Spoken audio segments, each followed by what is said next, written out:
नमस्ते बच्चों, कैसे हैं आप सब? आशा करती हूँ आप सब अच्छे होंगे, स्वस्थ होंगे।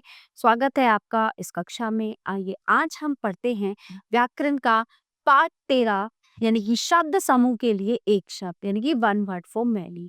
तो कुछ वाक्य ऐसे होते हैं जिनको हम पूरे वाक्य से संबोधित ना करके उसको एक शब्द में यानी संक्षिप्त रूप में हम उसका अर्थ बता देते हैं या उसको संबोधित करते हैं। अब जैसे मतलब जो कपड़े धोता हो वो धोबी।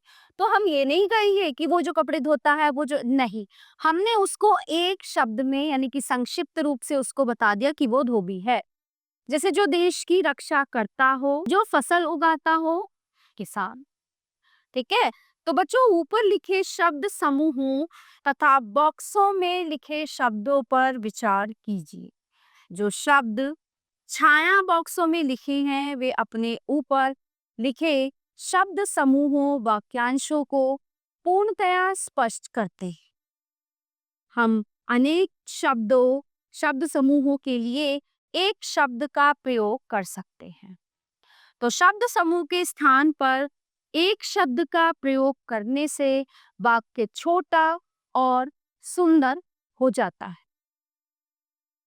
तो इस प्रकार जो शब्द अनेक शब्दों के स्थान पर आकर अकेले ही पूरे अर्थ का बोध कराते हैं, अनेक शब्दों के लिए एक शब्द कहलाते हैं।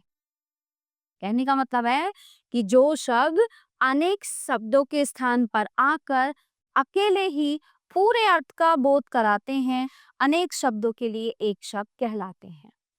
नीचे कुछ उदाहरण दिए गए हैं, इन्हें पढ़िए और याद कीजिए। तो जिसका कोई नहीं होता उसको अनाथ कहते हैं। जो कुछ नहीं जानता वो अज्ञानी। जिसका कोई अंत न हो अनंत। जिसका मूल्य न आंका जा सके अमूल्य। जिसका मूल्य बहुत अधिक हो वो बहुमूल्य।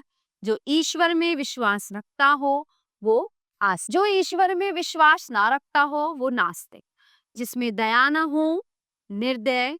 जो बहुत कठिनाई से मिले वो दुर्लभ। परीक्षा लेने वाला परीक्षक। जो मांस खाता हो वो मांसाहारी।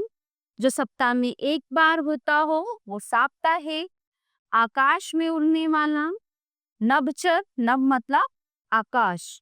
ठीक है। सोने चांदी के गहने बनाने वाला सुना।